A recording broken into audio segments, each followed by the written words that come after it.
Hari ini judul khotbah saya, mari silakan, adalah kenapa orang jahat diberkati, kenapa orang baik seperti saya susah.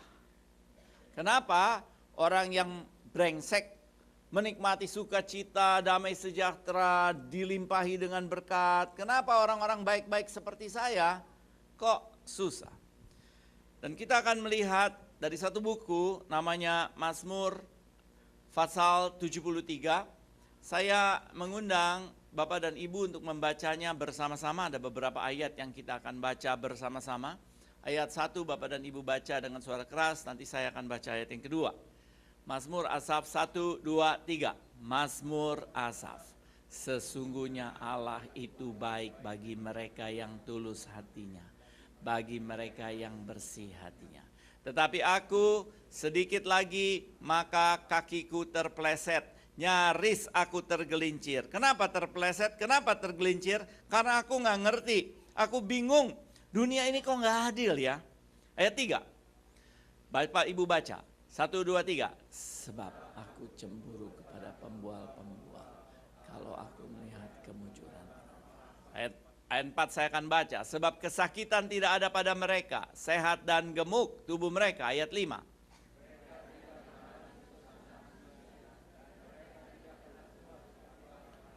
Sebab itu mereka berkalungkan kecongkakan dan berpakaian kekerasan.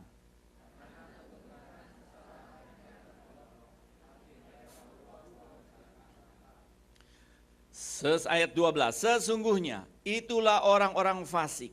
Mereka menambah harta benda dan senang selamanya. Ayat 13.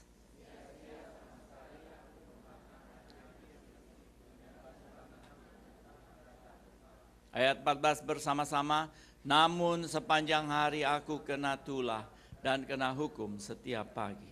Pertanyaan kenapa itu banyak ditanyakan oleh orang-orang Kristen.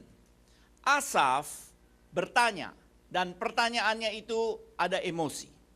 Siapa Asaf? Dalam Alkitab kita tahu ada beberapa Asaf. Asaf yang ini kelihatannya Asaf anaknya Berekia.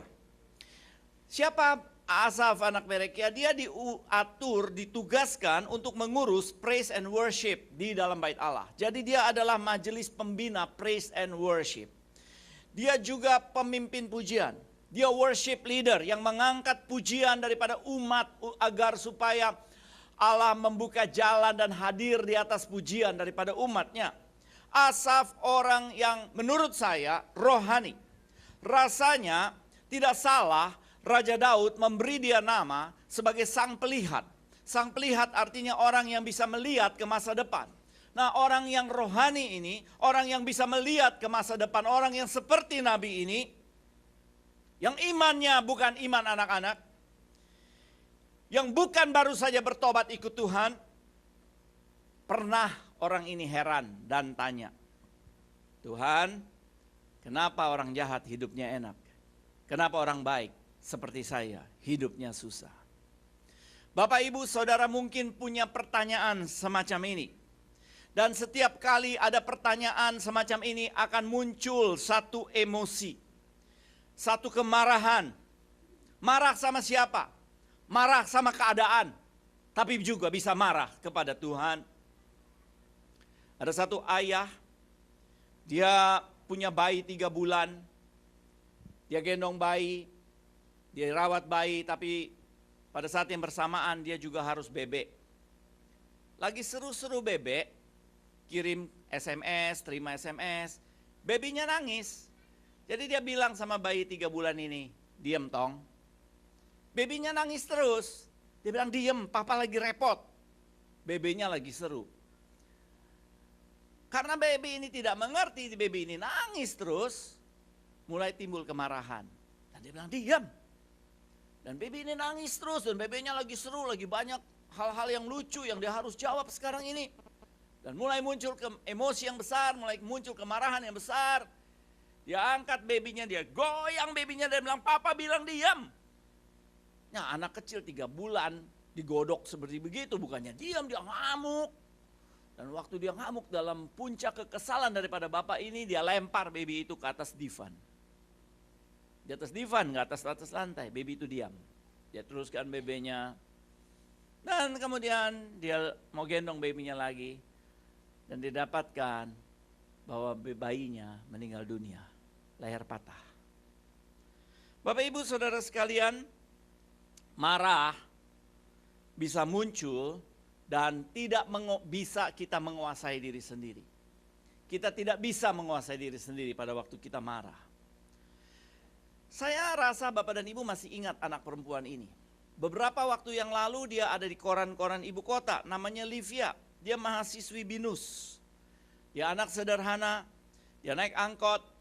Dan waktu dia naik angkot ada 2 laki-laki rampas dompetnya. Dia kemudian kaget, tetapi dia disergap oleh 6 orang lelaki. Kemudian diperkosa, kemudian dia dibunuh, kemudian mayatnya dibuang ke Cisauk. Waktu berita ini ada di koran, orang-orang marah. Marah bukan karena diri sendiri dirugikan, tetapi marah karena rasa keadilan tergugah. Nah, pada waktu kita bertanya, Tuhan, kenapa orang senang padahal orang itu jahat? Kenapa kita yang baik kok tidak senang? Kenapa orang jahat makin diberkati? Kenapa orang mereka tetangga kita itu jahat, Tuhan? Tetapi dia menang undian BCA, dapat mobil. Sedangkan saya orang yang baik, masih naik Brompits motor tahun 2001 lagi. Mungkin pada waktu kemarahan itu muncul akan timbul rasa keadilan yang tergugah. Sesungguhnya itulah orang-orang fasik, mereka menambah harta, benda dan senang selamanya. Sia-sia sama sekali aku mempertahankan hati yang bersih. Marah kan? Dan membasuh tanganku tanda tak bersalah. Namun sepanjang hari aku kena tulah dan kena hukum setiap pagi. Mikirnya begini, kita jaga perbuatan baik, kok nggak ada gunanya.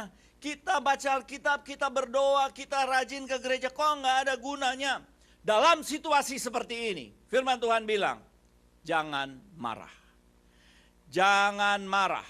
Ini memang tidak logis, tetapi Mazmur 31 ayat 37 ayat 1 bilang, jangan marah karena orang berbuat jahat.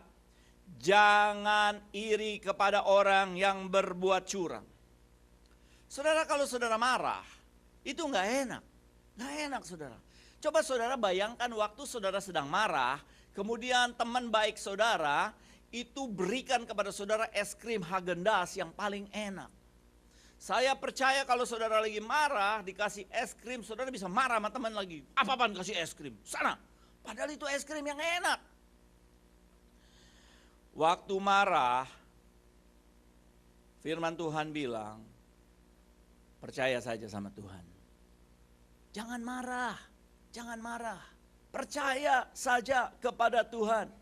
Biasanya pada waktu kita dilibatkan dengan urusan emosi marah saudara, kita tidak mau libatkan Tuhan. Bukan kita lupa Tuhan, enggak. Tapi kita nggak mau ajak-ajak Tuhan dalam urusan itu. Kita nggak mau mikir tentang Tuhan.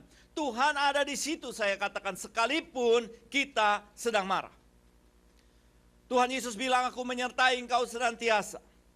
Jadi saudara harus percaya bahwa Tuhan Yesus ada di situ. Tuhan Yesus hadir di situ. Waktu saudara marah, karena saudara diperlakukan tidak adil. Tuhan Yesus bilang, aku tahu kamu diperlakukan tidak adil. Aku tahu. Bukan saja hadir, tapi Tuhan Yesus peduli. Tuhan Yesus peduli. Saudara, beberapa waktu yang lalu ada satu mahasiswa dari Australia datang kepada saya. Dan dia cerita mereka mengadakan penelitian tentang orang menangis. Mahasiswa ini orang Australia, dia melakukan penelitian bersama-sama dengan Universitas Indonesia. Dan mereka meneliti orang menangis di beberapa daerah di Indonesia. Salah satu daerah di Indonesia di mana mereka meneliti orang menangis adalah di Jawa Tengah, di kota Solo. Nah, di kota Solo ini saudara, mereka pergi ke tempat wanita-wanita yang mau melahirkan di rumah sakit.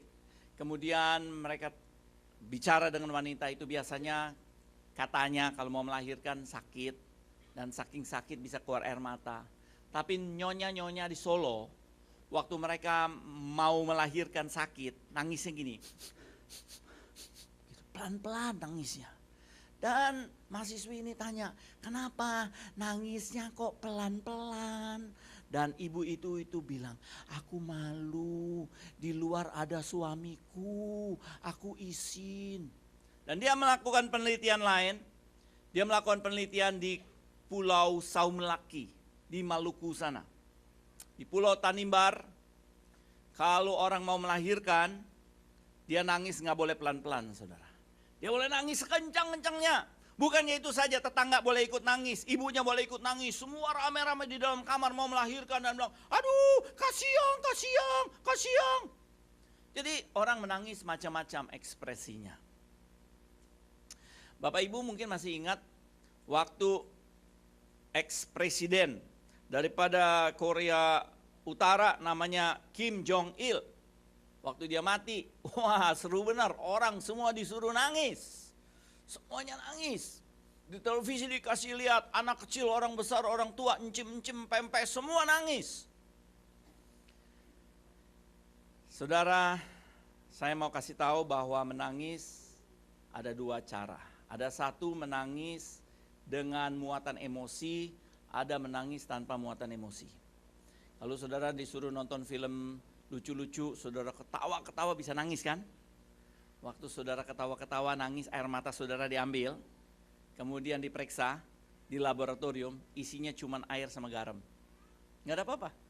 Tapi kalau saudara disuruh menonton film di mana emosi muncul, film Korea misalnya, kemudian gregetan, kemudian marah, kemudian nangis, sedih, air mata diambil, diperiksa di laboratorium, itu mengandung enzim yang ada sama kalau orang ada ulcer, ada tumbuhan di dalam tubuh, ada tumor di dalam tubuh, di sekelilingnya ada enzim itu enzim racun, dan enzim yang sama itu ada di air mata, kalau air mata itu dipenuhi dengan perasaan emosi yang dalam. Kalau nggak percaya, kalau saudara lagi gregetan, lagi marah, atau lagi kesel, atau lagi kecewa, dan saudara mau nangis, tapi saudara malu, saudara tahan, jangan nangis. Dan air mata itu nggak akan mengalir keluar. Dan kemudian air mata itu akan kering. Dan sesudah air mata itu kering, saudara perhatikan bahwa mata saudara sakit. Karena itu isinya racun semua. Nah, saudara, saya mau menyampaikan satu pengertian Alkitabiah di sini. Di dalam Mazmur, pasal 56 ayat 9 dibilang begini. Baca bersama-sama dengan saya. 1, 2, 3. Sengsaraku engkaulah yang menghitung-hitung. Air mataku kau taruh ke dalam kirbatmu. Bukankah semuanya telah kau daftarkan? Saudara, Alkitab dengan sangat jelas mengatakan pada waktu saudara menangis dengan muatan emosi, pada waktu saudara marah, pada waktu saudara kesal, dengan sangat jelas dikatakan bahwa Allah mengambil air mata saudara, Allah menaruhnya di dalam sebuah botol, Allah taruh di sorga, dicatat 17 Februari menangis karena suami marah-marah gak kejuntrongan. 29 Juni menangis karena istri pakai kredit card kelewatan. Dan Allah taruh itu di sorga. Allah catat itu semua sudah didaftarkan. Saudara coba pikir, kalau Tuhan sampai begitu peduli dengan air mata saudara, kalau Tuhan sampai peduli dengan segala masalah-masalah sepele seperti menangis, artinya Tuhan mengasihi saudara secara sesungguhnya. Artinya saudara, Tuhan peduli dengan kehidupan saudara. Jadi pada waktu saudara merasa bahwa saudara diperlakukan tidak adil, mengertilah bahwa Allah hadir, Allah tahu, Allah peduli. Allah kita nggak tidur saudara, Allah kita ngerti, tapi seolah-olah nggak ngerti. Dan bukan itu saja, Allah kita akan bertindak. Allah kita akan bertindak. Mazmur pasal 73 bilang, sampai aku masuk ke dalam tempat kudus Allah dan memperhatikan kesudahan mereka. Sesungguhnya di tempat-tempat licin kau taruh mereka, kau jatuhkan mereka sehingga hancur. Betapa binasa mereka dalam sekejap mata, lenyap habis oleh karena kedahsyatan. Seperti mimpi pada waktu terbangun ya Tuhan, pada waktu terjaga, rupa mereka kau pandang hina. Saudara, Allah akan bertindak, tapi tunggu tanggal mainnya. Tunggu waktunya Allah, tunggu tanggal mainnya. Saudara tahu kadang-kadang kita gregetan. Orang jahat kok nggak diapa-apain sama Tuhan. Tunggu tanggal mainnya. Tuhan panjang sabar, Tuhan murah hati. Dengar baik-baik saudara. Kalau Tuhan tidak panjang sabar dan tidak murah hati, saudara dan saya yang kita golongkan orang-orang baik, itu juga pasti satu saat berbuat tidak baik. Dan kalau Tuhan tidak panjang sabar dan tidak murah hati, kalau Tuhan cespleng hukumnya, maka saudara dan saya juga pasti kena hukuman. Tetapi Allah kita panjang sabar dan murah hati. Dan firman Tuhan ini bilang jangan marah. Allah hadir, Allah mengerti, Allah peduli, Allah akan bertindak. Tunggu tanggal mainnya. Saudara, ini ada seorang anak. Dia pada waktu masih kecil dibilang bodoh, stupid, gak bisa diam. Belajarnya pelan-pelan. Tunggu tanggal mainnya. Dia kemudian menjadi Thomas Alva Edison. Anak ini adalah anak manja, bapaknya kaya, ibunya berkecukupan, hidupnya sangat baik. Orang-orang bilang, anak seperti begini nggak tahan banting. Anak seperti begini akan jadi anak yang lembek. Tunggu tanggal mainnya. Dia menjadi Mahatma Gandhi. Anak ini DO, drop out. Sekolah, males, sering mimpi, gagal masuk universitas. Angka rata-ratanya jeblok 34, kecuali matematika dan fisika. Orang bilang ini anak madesu, masa depan suram. Tunggu tanggal mainnya. Anak ini menjadi Albert Einstein. Tunggu tanggal mainnya. Waktu kita melihat orang baik kok dijahatin, orang jahat kok dibaikin. Waktu kita lihat dunia tidak adil, diam. Seandainya aku berkata, aku mau berkata-kata seperti itu, maka sesungguhnya aku telah berkhianat. Diam, jangan uar-uar, jangan cerita-cerita kemana-mana, gak usah lapor sama siapa-siapa. Tunggu tanggal mainnya. Sampai aku masuk ke dalam tempat kudus Allah dan memperhatikan kesudahan mereka. Saudara, kita orang-orang Indonesia itu kadang-kadang suka diem, susah saudara. Kalau ada sesuatu di dalam dada kita maunya cerita, terutama ibu-ibu. Saudara tahu kalau ibu-ibu dan bapak-bapak punya perbedaan apa? Bapak-bapak itu biasanya pakai logika, pakai pikiran. Tapi ibu-ibu seringkali nggak pakai logika, ibu-ibu pakai perasaan. Oleh sebab itu bapak-bapak bilang aku pikir, ibu-ibu bilang aku rasa. Nah, pemikiran sama perasaan itu beda. Dan salah satu daripada ibu-ibu ini, mereka suka cerita, mereka suka ngomong. Tetapi kalau Anda merasa diperlakukan tidak adil, diam. Tunggu tanggal mainnya. Jadi kesimpulan adalah jangan marah. Dengan bertobat dan tinggal diam, kamu akan diselamatkan. Dalam tinggal tenang dan percaya terletak kekuatanmu, kata Yesaya. Saudara, tinggal saya ambil kesimpulan daripada pembicaraan pagi ini. Pertama-tama, jangan marah. Percaya bahwa Tuhan Yesus hadir. Percaya bahwa Tuhan Yesus peduli. Ingat air mata. Percaya bahwa Tuhan Yesus akan bertindak. Diam. Dan tinggal dekat dengan Tuhan sekalipun tidak mengerti. Waktu saudara tinggal diam, saudara jangan pergi kemana-mana. Jangan cari orang pintar. Jangan cari orang yang hebat. Jangan cari pertolongan dari mana-mana. Tetapi tinggal diam dekat Tuhan sekalipun gak ngerti. Sekalipun gak nyampe pikiran kita. Ketika hatiku merasa pahit dan buah pinggangku menusuk-nusuk rasanya. Aku dungu dan tidak mengerti, seperti hewan aku berada di dekatmu.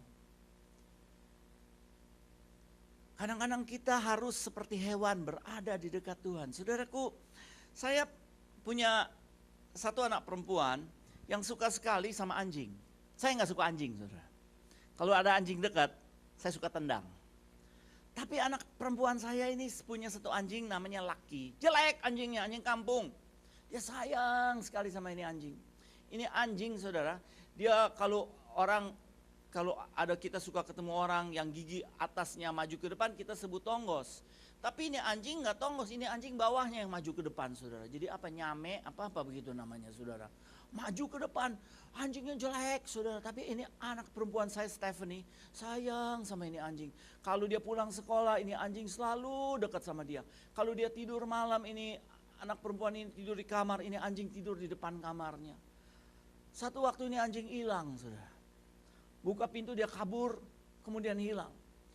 2 hari, 2 malam, kami keliling kompleks, cari sampai ke tempat-tempat yang agak jauh. Panggil, laki, laki, laki. Udah gak jaim lagi dah, saudara. Soalnya anak perempuannya nangis terus. Kemudian kami bikin poster, tulis kalau bertemu dengan anjing ini, bikin fotonya. Kemudian bagi-bagi sama orang lain, kasih nomor telepon, dikasih hadiah. Anak perempuan saya nangis terus, saudara. Saya berusaha untuk nyenengin hatinya. Saya bilang, udahlah Steph, jangan nangis. Ini anjing udah masuk ke panci. Saya bilang, udah dimakan orang. Wah, makin nangis, saudara. Ada satu kenalan saya, kemudian dia kesian sama anak perempuan ini dan dia berikan kepada anak perempuan saya seekor anak anjing yang lucu. Kalau tadi anjing kampung, sekarang dikasih satu anjing yang anjing ras, ya. Bapaknya, mamanya Pom, bapaknya Lesi kecil. Dan waktu masih ini anjing, waktu masih kecil lucu sekali. Saudara jangan lupa, saya nggak suka anjing. Tapi anak perempuan saya suka anjing. Dia main sama anjing, saya udah kesel. Aduh, ada anjing lagi di rumah. Ya. Dan anjing ini namanya Milo. Beberapa bulan sesudah Milo ini mulai besar, anak perempuan saya sekolah keluar kota. Dan dia enak aja, dia bilang begini, Papa, saya sekolah keluar kota, Papa jaga baik-baik Milo ya. Jadi saya ketiban pulung, saudara. Saya mesti kasih makan, saya mesti mandiin, saya mesti cukur rambutnya. Saya cukur rambut goban, saudara. Cukur rambut anjing sampai goceng. Pakai mandi, pakai korek kuping, pakai manikur dan pedikur.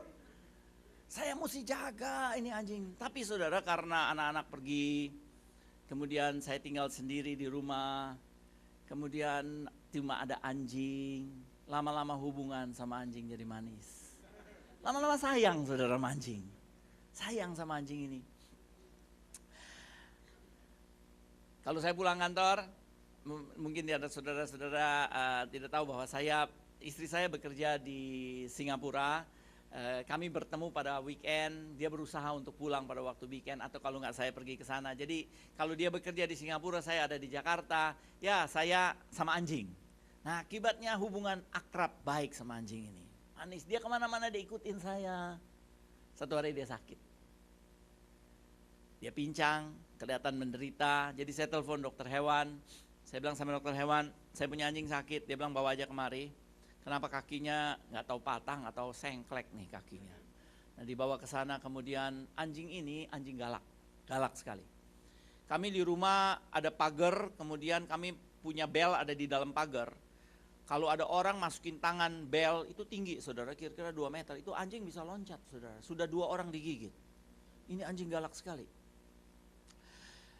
Saya bawa dia ke dokter, dan di luar dokter itu dia galak, dia lari gonggong sana, gonggong sini. Ada anjing gede dia gonggong, anjing kecil dia gonggong, saudara. Tapi waktu kami masuk ke dalam ruangan praktek, dia kaget. Saya juga kaget. Karena di dalam ruangan praktek dokter gigi, sekarang itu ada ronsen, ada alat ronsen, saudara. Gede kayak lemari gitu. Terus saudara tahu nggak, dokter gigi sekarang itu punya USG buat anjing. Itu yang periksa-periksa begitu di perut tuh, saudara. Wah, saya kaget karena mesti bayar berapa duit nih. Anjing ini kaget karena lihat lingkungannya begitu menyeramkan.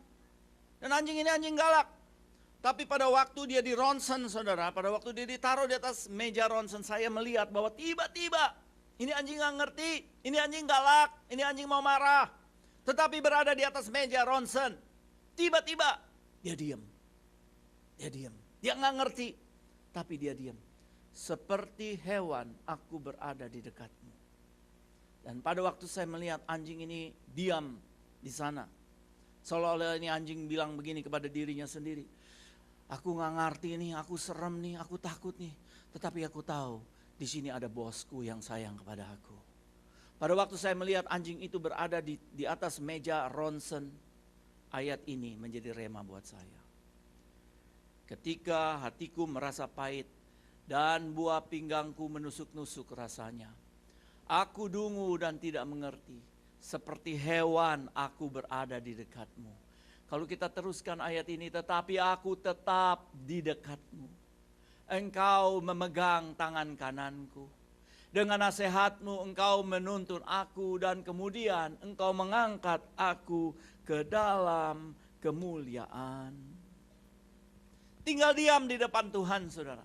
Sekalipun saudara nggak ngerti, sekalipun sakit, sekalipun saudara diperlakukan tidak adil, sekalipun saudara menangis, tinggal diam di dekat Tuhan. Jangan kemana-mana, jangan lari dari Tuhan. Tetap pegang Dia, tetap bersandar dan berserah kepada Dia. Saya punya kawan, dokter, terkenal di Jakarta. Satu waktu dia makan di Pancoran, saudara, makan bubur di Pancoran. Rupanya salah parkir. Tukang parkir marah. Dia lebih marah lagi, karena dia dokter terkenal, prakteknya puluhan orang tunggu. Orang yang sangat berharga di masyarakat Indonesia. Dia berantem sama tukang parkir, datang backingnya tukang parkir, satu kopral, saudara. Kopral. Dan dia ditempeleng, dia dipukul oleh kopral, dokter yang ternama ini ditempeleng, dipukul, ditendang masuk ke dalam got. Dia sakit hati. Dia sakit hati kepada pemerintah Indonesia, dia sakit hati kepada tentara, dia sakit hati kepada orang Indonesia. Dia jauh pergi ke negeri Belanda. Dia tinggalkan Indonesia.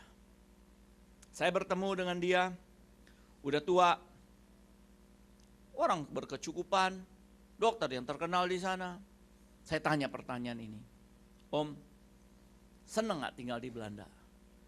Dia bilang begini, terus terang Nep, Om nyesel tinggalkan Indonesia, tidak tinggal diam di Indonesia. Di Indonesia, aduh, dia punya cakwe tiaunya enak katanya. Di Indonesia ada pembantu, ada kungjen cuci-cuci piring, mau kemana-mana ada sopir. Kalau di Belanda sini kalau lagi dingin, waduh katanya, itu gigi bisa beku, dia bilang katanya. Lebih enak tinggal diam di Indonesia. Dan saya ingin katakan Bapak dan Ibu, tinggal diam. Jangan pergi, jangan lari dari Tuhan. Sebab siapa gerangan ada padaku di sorga selain daripada engkau. Selain engkau tidak ada yang kuingini di bumi. Kita gak punya pembela siapa-siapa, saudara. Saudara dan saya ini kita punya andalan siapa? Harapan kita siapa? Kita cuma punya Tuhan.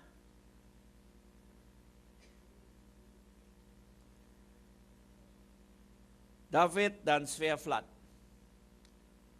adalah dua orang misionaris dari Sweden. Tahun 1921 mereka melayani di Afrika.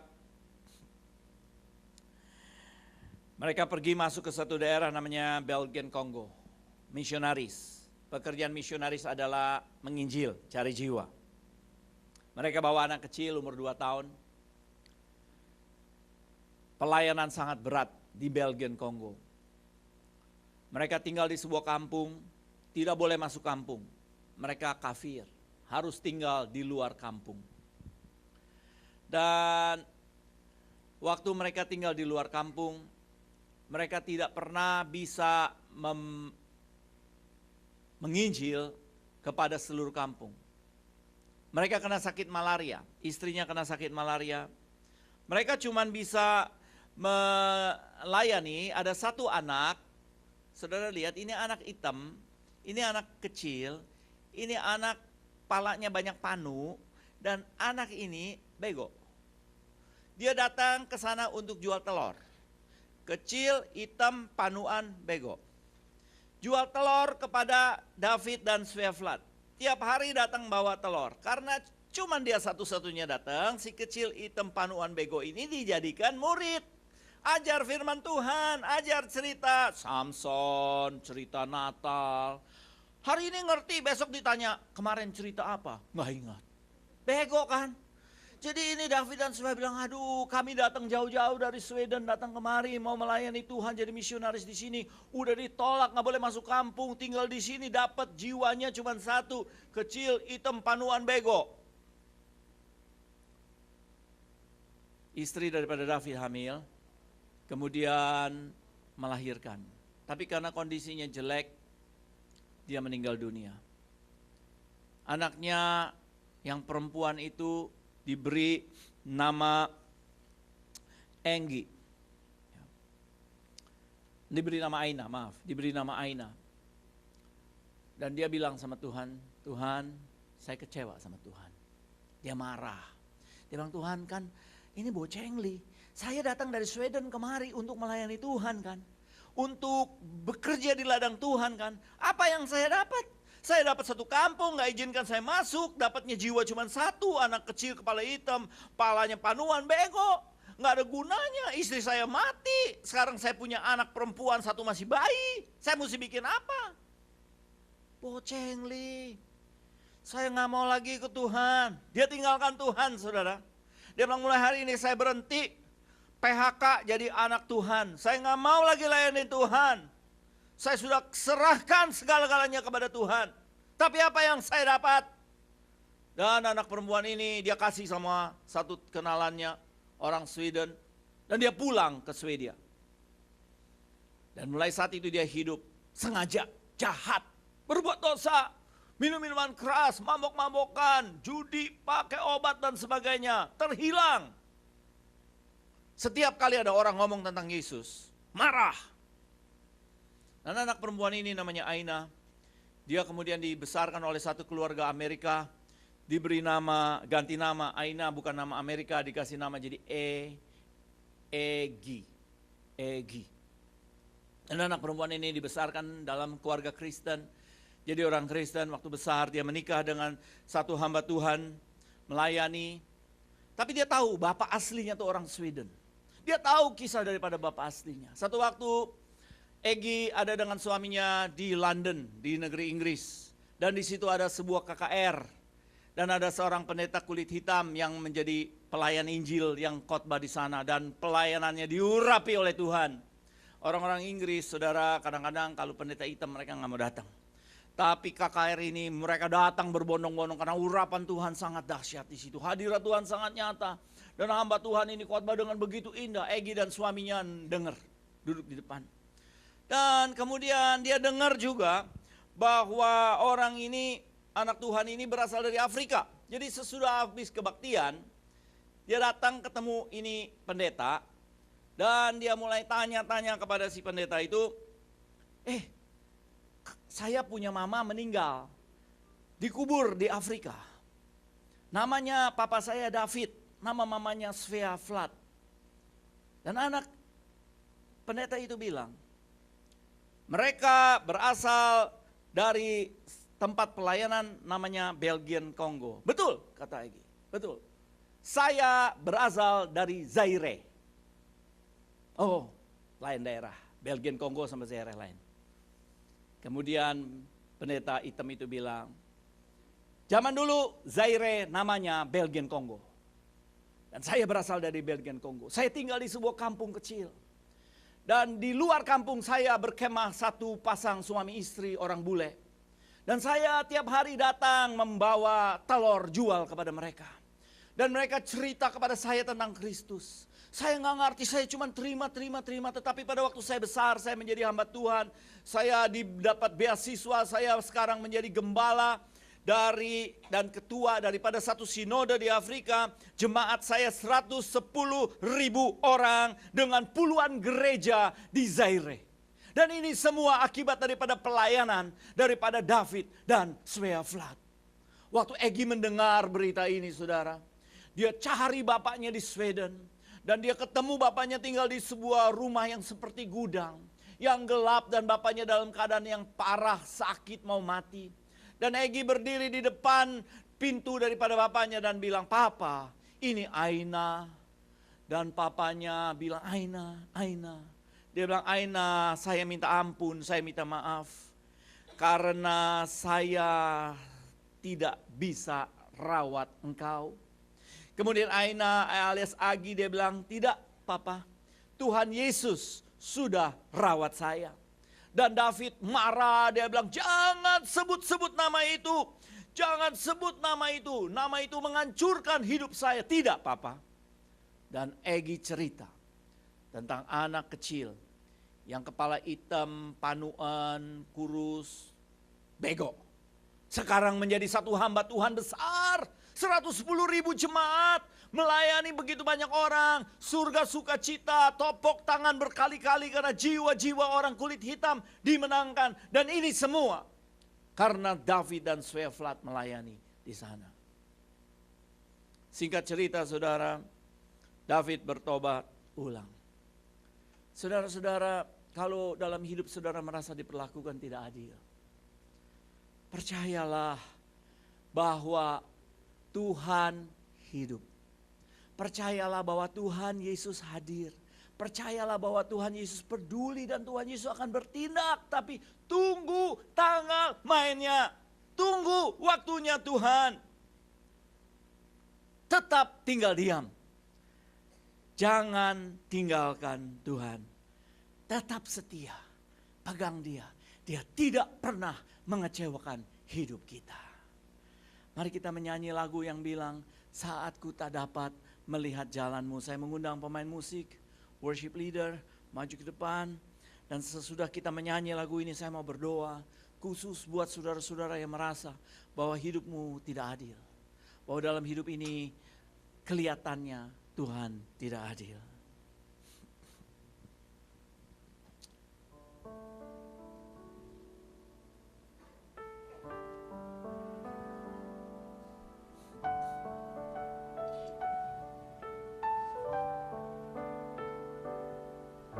Saat ku tak melihat jalanmu, saat ku tak mengerti rencanamu, namun tetap ku pegang janjimu. Pengharapanku hanya padamu. Saat ku tak melihat jalanmu, saat ku tak mengerti rencanamu, namun tetap ku pegang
ini kadang-kadang tidak adil. Kalau pada pagi hari ini, di antara Bapak Ibu ada yang merasa bahwa dunia nggak adil. Firman Tuhan nggak pernah bilang bahwa Bapak Ibu salah. Betul, dunia ini tidak adil. Kadang-kadang kita orang-orang marah. Tapi firman Tuhan dengan hari ini bilang jangan marah. Percaya kepada Tuhan Yesus. Tetap tinggal diam pada Tuhan. Berharap, bersandar kepada Tuhan Yesus. Sebab Dia akan bertindak. Tunggu tanggal mainnya. Tunggu tanggal mainnya. Kalau hari ini saudara merasa bahwa iblis ganggu hidup saudara, saudara bilang pada dirimu sendiri, tunggu tanggal mainnya. Tunggu tanggal mainnya. Tuhan Allah akan bertindak. Dan saudara akan dibawa, diangkat naik kepada kemuliaan. Tangan kananmu dipegang oleh Tuhan sendiri. Dia peduli kepadamu, diangkat kepada kemuliaan.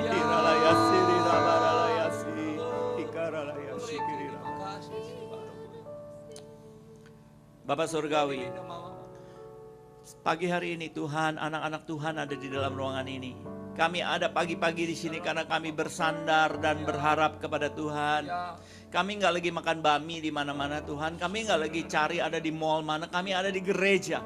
Karena kami perlu Tuhan. Karena kami bersandar dan berharap kepada Tuhan. Karena kami tinggal diam bersama-sama dengan Tuhan.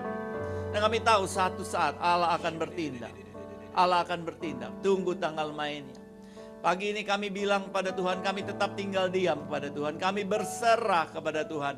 Kami berserah kepada Allah yang berdaulat. Allah yang mengasihi, Allah yang peduli. Dan Allah yang akan mengangkat tangan kami ke dalam kemuliaan. Haleluya, haleluya. Tuhan Yesus, kalau pada pagi hari ini, ada Bapak dan Ibu di tempat ini, Tuhan, yang hatinya masih bertanya-tanya, Roh Kudus, kuatkan mereka. Beri kekuatan, beri hikmat akal budi, haleluya. Beri pengertian, ya Yesus, haleluya. Tuhan Allah yang baik. Terima kasih. Bapak, kami berdoa untuk keluarga-keluarga di tempat ini. Kami berdoa tutupan darah Tuhan Yesus untuk suami istri, untuk anak-anak. Tuhan jaga, tutup bungkus dengan darah Tuhan Yesus. Supaya mereka boleh mengerti bahwa Allah yang mereka sembah adalah Allah yang patut dipercaya. Allah yang tidak pernah ingkar janji. Allah yang akan membawa mereka masuk ke dalam kemuliaan. Dalam nama Tuhan Yesus kami sudah berdoa dan mengucap syukur. Semua yang percaya berkata, amin, amin. Beri kemuliaan buat Tuhan.